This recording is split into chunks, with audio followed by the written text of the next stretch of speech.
আপনি কি জানেন মৃত ব্যক্তিরা কখন বুঝতে পারে যে সে মারা গেছে? প্রথমত, মৃত ব্যক্তিরা বুঝতে পারে না যে সে মারা গেছে।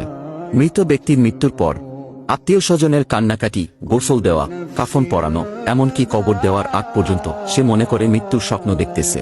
এমন অবস্থায় সে চিৎকার করে সাহায্যের জন্য বা তার স্বপ্ন ভাঙানোর জন্য, কিন্তু আফসোস কেউ তার চিৎকার শুনতে পায় না। যখন সবাই তাকে দাফন করে চলে যায়, তখন মৃত ব্যক্তি একা হয়ে যায়।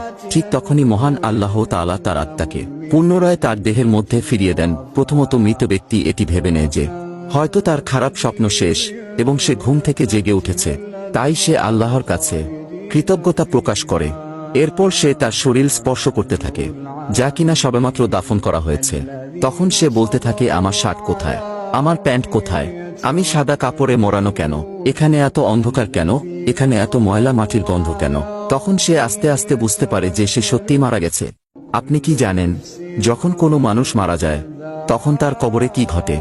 মানুষ মারা যাওয়ার পর যখন তাকে দাফন করে সকলে চলে যায়, তখন মৃত ব্যক্তি তাদের পায়ের আওয়াজ শুনতে পায়। তখন মহান আল্লাহ তাআলা পুনরায় তার দেহের মধ্যে আত্মা ফিরিয়ে দেন। তারপর তার কবরে দুইজন ফেরেশতা এসে উপস্থিত হয়। তারা এসে মৃত ব্যক্তিকে বসিয়ে তিনটি প্রশ্ন করবে। প্রথম প্রশ্ন করা হবে, মান রব্বুকা, তোমার প্রভু কে? মৃত ব্যক্তি ঈমানদার হলে বলবে, রব্বি আল্লাহ, আমার প্রভু আল্লাহ। তারপর দ্বিতীয় প্রশ্ন করা হবে, মান দিনুকা, তোমার ধর্ম কি? অতএব তৃতীয় প্রশ্ন করা হবে। নবীজির ছবি দেখিয়ে বলবে, মান হুয়া, এই ব্যক্তিকে। মৃত ব্যক্তি শেষ নবীর উম্মত হলে বলবে, ইনি হলেন আমাদের শেষ নবী হযরত মুহাম্মদ সাল্লাল্লাহু আলাইহি ওয়াসাল্লাম। তখন ফেরেশতারা বলবে, তুমি সফলকাম, তোমার জন্য রয়েছে চিরসুখের জান্নাত, যেখানে তুমি অনন্তকাল বসবাস করবে। যদি তুমি প্রশ্নগুলোর উত্তর না দিতে পারতে, তোমাকে আগুনের গর্তে নিক্ষেপ করা হতো, সেখানে তুমি অনন্তকাল জ্বলতে। আপনি জানেন কি মৃত্যুর 40 দিন আগে কি হয়? যখন মানুষের জীবনের শেষ 40 দিন বাকি থাকে, তখন তার সাথে কি ঘটে? আল্লাহ তাআলা তার পবিত্র আরশের নিচে একটি বৃক্ষ সৃষ্টি করেছিলেন।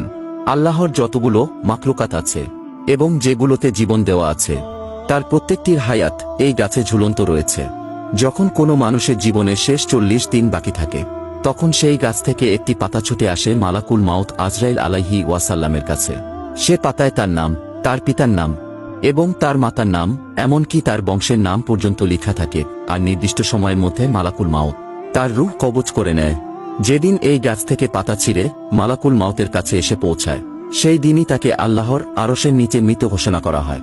হে আল্লাহ, আমাদের ঈমানের সহিত মৃত্যুবরণ করার তৌফিক দান করুক। কেউ আমিন না লিখে যাবেন না।